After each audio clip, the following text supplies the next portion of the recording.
Why is it that we say that we are trusting God for something and we're trusting Him to be our provider, and then we get put in a situation where we're forced to wait on God, and instead of waiting on God, we begin to try to make ends meet in our own strength?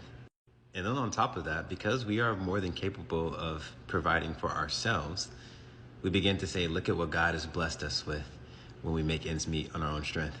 Knowing good and well that we didn't wait for God to provide for us. We got tired of waiting and we did it on our own. You see, we as Christians must stop doing that. You don't understand that there's a processing that is happening. There is a pruning that is happening, and we keep cutting the process short.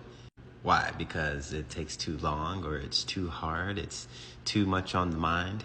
It's so easy to step out and to begin to try to make ends meet on our own, but that's not what God has called us to do, because He said, I am your provider, and I will never leave you or forsake you.